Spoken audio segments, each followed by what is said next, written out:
Hello students, in the last video you have learned the problem.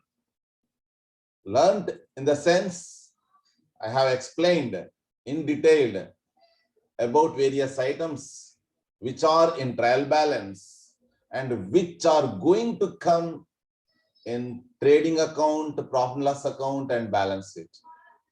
Okay students, so dear students, now you watch video number 33.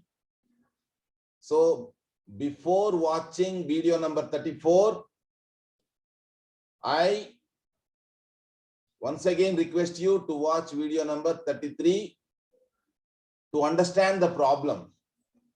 Okay, after understanding the problem only, you have to work out trading account, profit and loss account and balance sheet. So through trading account, you are going to ascertain gross profit, and through profit and loss account, you are going to ascertain net profit. Through balance sheet, you are going to know the financial position on a specific date, point of time. Okay, students. So now let us go to work out the problem which was explained in video number 33. And this is video number 34, dear students. We are going to work out the problem which has been explained in video number 33. Okay, shall we go? Right.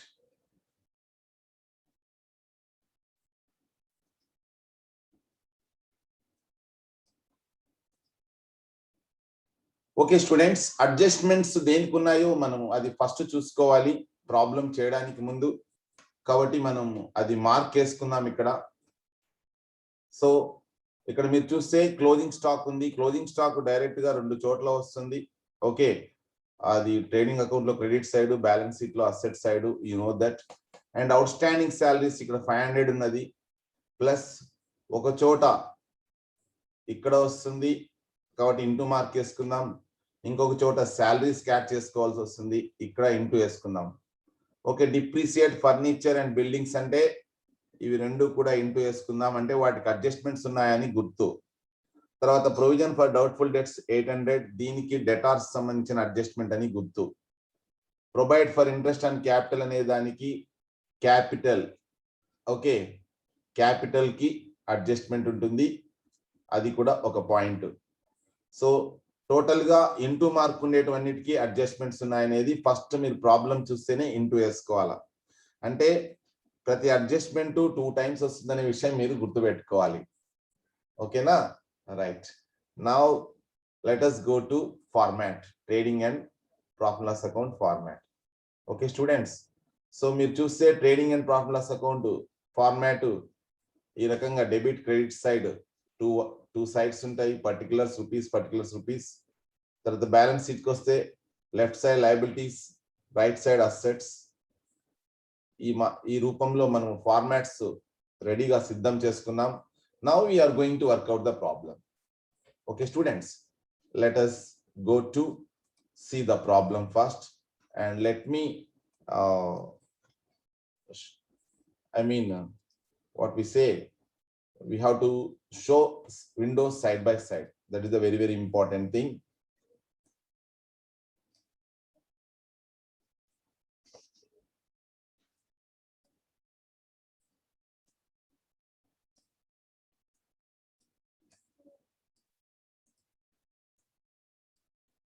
Okay students, right.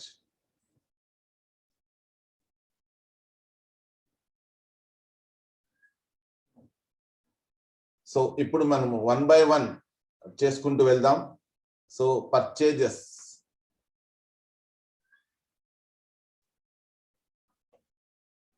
Trading account లో ఏ వైపు వస్తుంది? Debit side వస్తుంది, అవునా? Yeah. To opening stock. ఎంత? 25,000. Yes. Right. To purchases కు returns ఉంది కాబట్టి returns purchase returns 4000 returns ఉంది. ఓకేనా, purchase right. So purchase returns less చేయాల్సి ఉంటుంది పర్చేజ్ నుంచి, అంటే పర్చేజెస్ కి ఆపోజిట్ లో ఉంటుంది. సో 8000 లో less purchase returns 4000. So total 76,000 purchases, నికర కొనుగోళ్లు. ఆ తర్వాత క్యారేజ్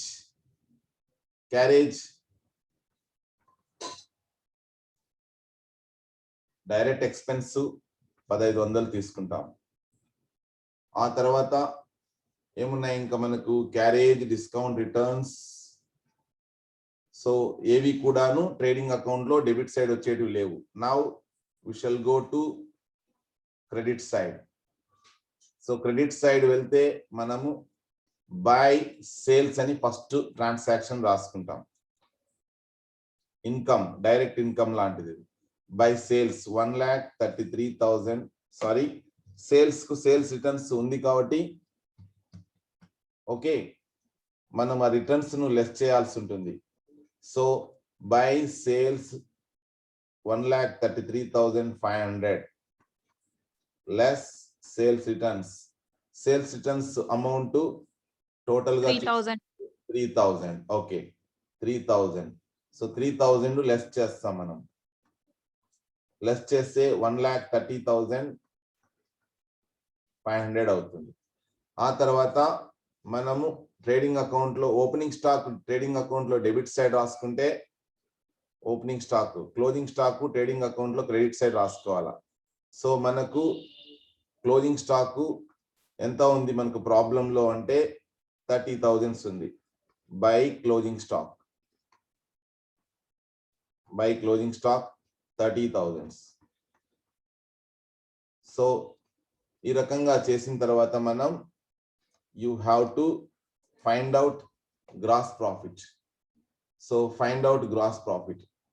సో టోటల్ ఏ వైపు ఎక్కువ ఉందో చూసుకోవాలి మనం, డెబిట్ సైడా క్రెడిట్ సైడా. ఏ వైపు ఎక్కువ ఉంది? Credit side. ఓకే, కొంచెం స్పేస్ ఇచ్చి ఇక్కడ రెండు వైపులా ఫస్ట్ క్రెడిట్ సైడ్ ఎక్కువ బ్యాలెన్స్ ఉంది కాబట్టి అక్కడే మనం బ్యాలెన్స్ చేస్తాం. 1,60,500. ఈ వైపు కూడా అదే అమౌంటే వేస్తాం. సో తర్వాత క్రెడిట్ సైడ్ ఎక్కువ ఉంటే మనకు గ్రాస్ ప్రాఫిట్ వస్తుంది అని అర్థం. ఓకే, సో 1,60,500 లో ఈ మూడు కూడాలి. కూడితే ఎంత వస్తుంది? 1,02,500. So gross profit total 58,000. ఇది స్థూల లాభం. మనం స్థూల లాభాన్ని P&L అకౌంట్ కు క్యారీ ఫార్వర్డ్ చేయాలి అంటే ఇది క్యారీ డౌన్ లాంటిది, బ్యాలెన్సింగ్ ఫిగర్ అన్నమాట. దీన్ని మనము క్యారీ డౌన్ చేస్తాం అంటే బై బ్యాలెన్స్ బ్రాడ్ డౌన్ అనుకోకుండా బై గ్రాస్ ప్రాఫిట్ అని రాస్తాము. బై గ్రాస్ ప్రాఫిట్ అని రాస్తాము. ఓకే, గ్రాస్ ప్రాఫిట్ అని 58,000 రాస్తాం. Okay students, so trading account లో డెబిట్ సైడ్ డైరెక్ట్ ఎక్స్పెన్సెస్, ఇక్కడ క్రెడిట్ సైడ్ డైరెక్ట్ ఇన్కమ్స్ వస్తాయి. ఇప్పుడు P&L అకౌంట్ కి వెళ్తున్నాం మనం. P&L అకౌంట్ లో మనము ఇండైరెక్ట్ ఎక్స్పెన్సెస్ డెబిట్ సైడ్ రాసుకుంటాము, ఇండైరెక్ట్ ఇన్కమ్స్ క్రెడిట్ సైడ్ రాసుకుంటాము. ఓకే, సో వచ్చిన వాటిని మనం టోటల్ చేస్తాం. Right. So first let me go to left side of trial balance. So already purchases అయిపోయింది, క్యారేజ్ అయిపోయింది, డిస్కౌంట్ అనేది మనము ప్రాఫిట్ లాస్ అకౌంట్ లో డెబిట్ సైడ్ రాసుకుంటాము. ఇది ఖర్చు లేదా నష్టం అన్నమాట. టు డిస్కౌంట్ అలౌడ్ అని అర్థం. మనము అనుమతించిన డిస్కౌంట్ మనకు నష్టం అవుతుంది. So that is equal to 1,200 students. 1,200. ఆ తర్వాత రిటర్న్స్ ఆల్రెడీ చేసాం మనం, అది సేల్స్ రిటర్న్స్ చేసాం. ఇప్పుడు డిప్రిషియేషన్ తీసుకుంటాము. Depreciation. So depreciation on furniture, furniture యొక్క విలువ 10,000 ఇంటూ మనం చూస్తే ఇక్కడ ఫర్నిచర్ మీద 10%, ఫర్నిచర్ మీద 10% అంటే 10,000 ఇంటూ 10/100 ఈజ్ ఈక్వల్ టు 1000 వస్తుంది ఫర్నిచర్ మీద తరుగుదల. Okay right. ఆన్ ఇంకొకటి బిల్డింగ్స్, బిల్డింగ్స్ మీద తరుగుదల, దాని యొక్క విలువ 60,000, దాని మీద 5% అన్నప్పుడు ఓకే 3,000 వస్తుంది. టోటల్ గా 3,500 sir. No, 5%. 60,000 into 5/100. Sir, 3,000. Okay బంగారు రైట్. నెక్స్ట్ తర్వాత డెటార్స్ ఉన్నది. డెటార్స్ సంబంధించి ఇక్కడ ఒక ఇంపార్టెంట్ పాయింట్ మీరు తెలుసుకోవాలి. డెటార్స్ ఆల్రెడీ 52,000 ఉంది, మనకు పర్సెంటేజ్ ఏమి ఇవ్వలేదు, 800 ఇచ్చాడు, అంటే ఇది న్యూ అన్నమాట. New provision. కానీ ఓల్డ్ ప్రొవిజన్ ఓల్డ్ ఎక్కువ ఉంది. ఓల్డ్ ఎక్కువ ఉన్నప్పుడు మనం చేయాల్సిన పాయింట్ ఏమంటే, ఓల్డ్ ఎక్కువ ఉన్నప్పుడు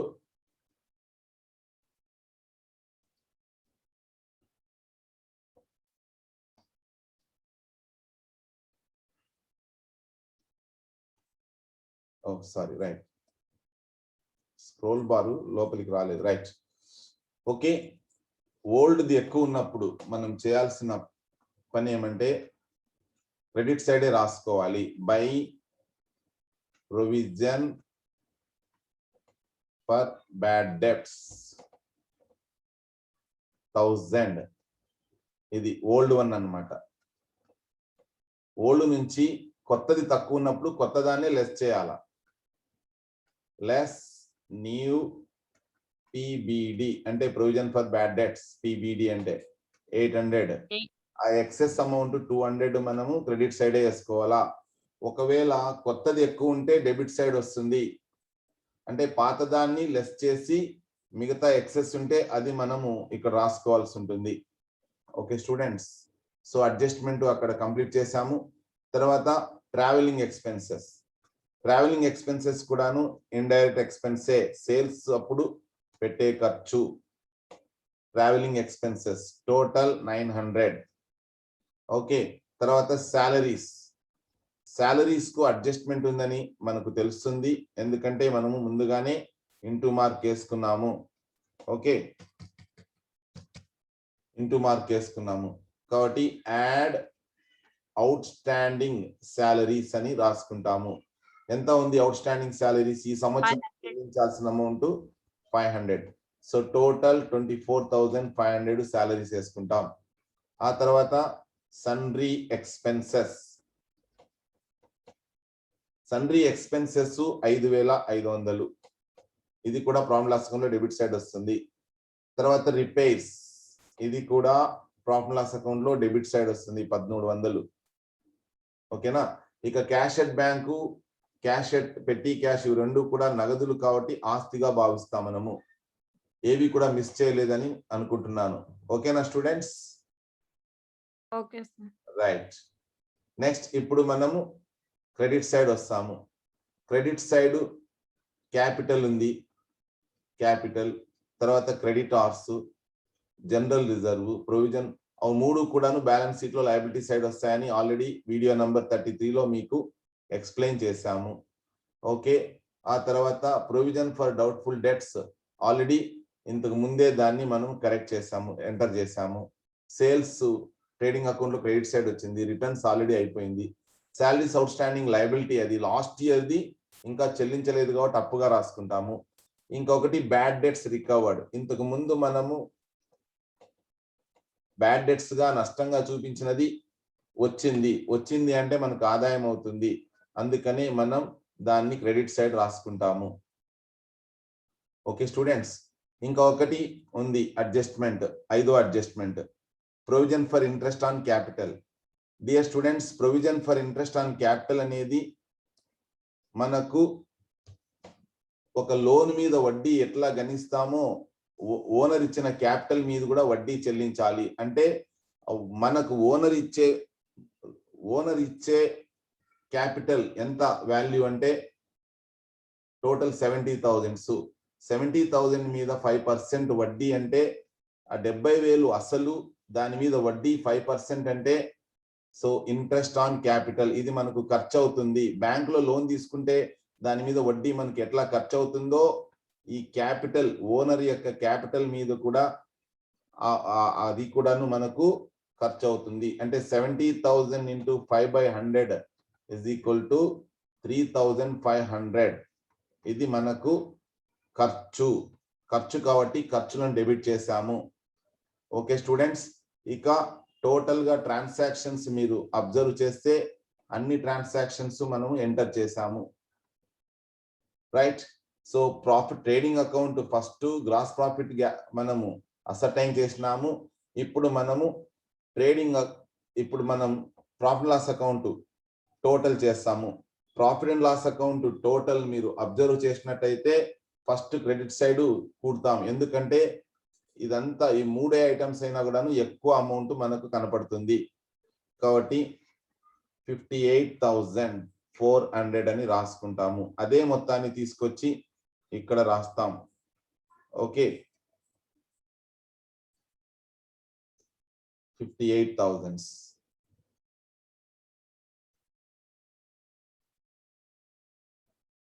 తర్వాత ఈ ఖర్చులన్నీ మనం కూడతాం టోటల్ గా ఎన్ని ఉన్నాయి అనేది. 1200 నుంచి 3,500 వరకు టోటల్ ఖర్చులు కూడితే ఎంత వస్తుంది స్టూడెంట్స్? 40,900 సార్. 40,000. ఓకే, సో 40,900 ను 58,400 నుంచి తీసేస్తాము. అంటే 58,400 నుంచి 40 చెప్పండి. 40,900 సార్. ఓకే, తీసేస్తే ఎంత వస్తుంది amount? 17,500 sir. So net profit అవుతుంది. ఓకేనా, 17,500, 17,500. Okay, this is net profit dear students. So ఇప్పుడు మనము బ్యాలెన్స్ షీట్ చేయడానికి వెళ్తాము. Okay, balance sheet. సో మళ్ళీ మనం ప్రాబ్లంకి వెళ్ళి చూస్తాం. ఓకే, ప్రాబ్లం మళ్ళీ మొదటి నుంచి రావాల్సి ఉంటుందనే విషయం గుర్తుపెట్టుకోండి. So debits left side trial balance లో క్యాపిటల్ ఎక్స్పెండిచర్స్ తీసుకోవాలి, అంటే ఆస్తులు మాత్రమే తీసుకోవాలి. ఓకే, ఎక్కడ అసెట్ వైపు రాసుకోవాలి అనుకుంటే, మనము లయబిలిటీ సైడ్ రాసుకోవాలి అనుకుంటే క్యాపిటల్ ఇన్కమ్స్ అంటే అప్పులు, క్యాపిటల్ ఇన్కమ్స్ అంటే అవి తీసుకోవాలి.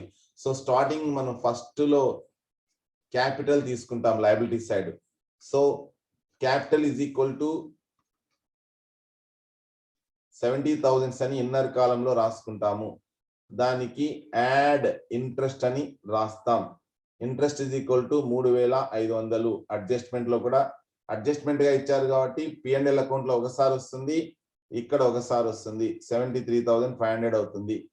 దీనికి మనము నెట్ ప్రాఫిట్ యాడ్ చేస్తాము. నెట్ ప్రాఫిట్ ఎందుకు యాడ్ చేస్తామంటే ఓనర్ సంబంధించిన మొత్తమే, ఇది కూడా అప్పే, మనది కాదు. 17,500 టోటల్ గా మనకు కూడినప్పుడు ఎంత వస్తుంది స్టూడెంట్స్? 91,000 సార్. టోటల్ గా 91,000 క్యాపిటల్ కింద మనము యాడ్ చేస్తాము. ఆ తర్వాత క్రెడిటార్స్ కూడా మనము బాకీ ఉన్న వ్యక్తులు అంటే రుణదాతలు అన్నమాట, 41,800 రాసుకుంటాము. ఓకే స్టూడెంట్స్, తర్వాత జనరల్ రిజర్వ్, ఇది కూడా మన నెట్ ప్రాఫిట్ నుంచి అనుకోని సమస్యలు ఎదురైనప్పుడు వాటిని ఎదుర్కోవడం కోసం ఏర్పాటు చేసుకున్నది. అంటే నెట్ ప్రాఫిట్ ఓనర్దే, ఇది కూడాను ఓనర్ సంబంధించింది కాబట్టి మనం అప్పుగా రాసుకుంటాము 20,000. Okay, provision for doubtful debts already దాన్ని P&L అకౌంట్ లోనే సెటిల్ చేశాం కాబట్టి ఇక్కడ తీసుకోవాల్సిన అవసరం లేదు. తర్వాత సేల్స్ ఆల్రెడీ అయిపోయింది, రిటర్న్స్ అయిపోయింది. శాలరీ అవుట్ స్టాండింగ్ తీసుకుంటాము. ఇది గత సంవత్సరంలో ఇంకా చెల్లించవలసిన జీతాలు, అంటే మనకు అప్పు అవుతుంది. దీనికి మనము ఈ సంవత్సరం కూడా ఒక 500 చెల్లించలేదు కాబట్టి దాన్ని మనము యాడ్ చేస్తాము. Salaries out standing this year 500. So total గా 2500. ఇవి లయబిలిటీ సైడ్ వచ్చే అంశాలు. ఓకే స్టూడెంట్స్, నెక్స్ట్ ఇప్పుడు మనము ట్రయల్ బ్యాలెన్స్ లో లెఫ్ట్ సైడ్ చూస్తే క్యాపిటల్ ఎక్స్పెండిచర్ రిలేటెడ్ ఐటమ్స్ అన్ని ఉంటాయి. అంటే ఆస్తులకు సంబంధించినవి అవి రాసుకుంటాము. స్టాక్ ఆల్రెడీ ఎంటర్ చేసాము, పర్చేస్ అయిపోయింది, క్యారేజ్ అయిపోయింది, డిస్కౌంట్ అయిపోయింది, రిటర్న్స్ అయిపోయింది. సో ఫర్నిచర్ ఉంది. ఫర్నిచర్ డిప్రిషియేషన్ తీసివేయాల్సి ఉంటుంది. సో ఫర్నిచర్ మీరు బాగా అబ్జర్వ్ చేస్తే ఫర్నిచర్ యొక్క విలువ 10,000. 1 ఇయర్ దాన్ని వాడుకున్నందుకు దాని యొక్క తరుగుదల మనము 10%, డిప్రిషియేషన్ 10% తీసేసాము. అంటే 1000 రూపాయలు తీసేసాము. నికరంగా మనము 31/3/2017న 9,000 చూపిస్తాము. ఆ తర్వాత బిల్డింగ్స్ యొక్క విలువ 60,000. 60,000లో మనం బిల్డింగ్ వాడుకోవడం వలన కొంచెం అది తరిగినట్టుగా భావిస్తూ మనం 5% డిప్రిషియేషన్ 5% లెస్ చేస్తున్నాం. అంటే 60,000 ఇంటూ 5/100 3,000 అవుతుంది. ఆ 3,000 తీసేస్తే 57,000 నికరంగా బిల్డింగ్ యొక్క విలువను మనం చూపిస్తాము. ఆ తర్వాత డెటార్స్ రుణగ్రస్తులు, మనకు బాకీ ఉన్న వాళ్ళు 52,000. దీంట్లో నుంచి ప్రొవిజన్ ఫర్ బ్యాడ్ డెట్స్ కొత్త దాన్ని మనము 800. మీరు అడ్జస్ట్మెంట్ లో చూస్తే మీకు తెలుస్తుంది. Provision for doubtful debts 800 less చేశాము. ఆ విషయాన్ని రాసుకోవాలా. Less provision for bad debts 800. అది తీసేస్తే మనకు 51,200 వస్తుంది. ఆ తర్వాత మళ్ళీ అంకణాలో ఎడమ వైపున ఇంకా ఏమైనా ఆస్తుల విషయాలు ఉన్నాయేమో చూద్దాం. ట్రావెలింగ్ డెటార్స్ తర్వాత travelling expenses, salaries, సన్రీ expenses, repairs ఇవన్నీ కూడాను P&L అకౌంట్ లో రాసుకున్నాము. ఇక ఉన్నది క్యాష్ అట్ బ్యాంక్. అంటే మన డబ్బు బ్యాంకులో ఉన్నది, అది ఆస్తి అవుతుంది. అందుకనే ఆస్తిగా మనము అసెట్ వైపు చూపిస్తాము. అట్లనే చిల్లర ఖర్చుల కోసం కొంచెం నగదు ఉంది, అది కూడా ఆస్తినే. 100 రూపాయలైనా రూపాయి అయినా ఆస్తే. అందుకనే క్యాష్ అంటే ఆస్తిగా చూపిస్తాము. ఇక అడ్జస్ట్మెంట్స్ విషయానికి వస్తే ఇవన్నీ కూడా ఎంటర్ చేశాము. అడ్జస్ట్మెంట్స్ విషయానికి వస్తే క్లోజింగ్ స్టాక్ ఒకసారి ట్రేడింగ్ అకౌంట్ లో క్రెడిట్ సైడ్ వస్తుంది, ఇప్పుడు బ్యాలెన్స్ షీట్ లో అసెట్ సైడ్ గా రాసుకోవాలి. అంటే క్లోజింగ్ స్టాక్ ఎందుకు రాసుకోవాలి అసెట్ సైడ్ అంటే, క్లోజింగ్ స్టాక్ ఇది సంవత్సరం చివరిలో మిగిలి ఉన్న సరుకు మనకు 31/3/2017న అంటే చివరి రోజున మనకు ఆస్తి అవుతుంది. అందుకని ఆస్తిగా చూపిస్తున్నాము 30,000. ఇది స్టూడెంట్స్. ఇప్పుడు మనం టోటల్ గా ఒకసారి మనం అబ్జర్వ్ చేస్తే టోటల్ బ్యాలెన్స్ షీట్ మీరు ఇప్పుడు టోటల్ చేస్తే రెండు వైపులా ఈక్వల్ గా రావాలా. ఈక్వల్ గా వస్తే మీరు కరెక్ట్ చేసినట్టు. ఒకసారి మీరు అబ్జర్వ్ చేయండి, అన్ని ఐటమ్స్ కరెక్ట్ గా రాసామో లేదో డియర్ స్టూడెంట్స్. కరెక్ట్ గానే ఉన్నాయా, ఏమన్నా మిస్ చేస్తాం? ఎస్ సార్, రాసినాం సార్ అన్ని. Okay, very good. So total liability side ఎంత వస్తుంది అమౌంట్? 1,55,300 సార్. సో అదే అమౌంటే మనకు అసెట్ సైడ్ కూడా వస్తుంది కదా స్టూడెంట్స్? Yes sir. 55,300 ఈ రకంగా టాలీ చేస్తాము. అంటే కౌంట్ చేయడం వల్ల మీకు వీడియో చూసే టైము ఎక్కువ అవుతుందన్న ఉద్దేశంతో మీ నుంచే ఆన్సర్ కనుక్కొని చేయడం జరిగింది. సో ఈ ఎంతో ఓపిక్గా విన్న మీ అందరికీ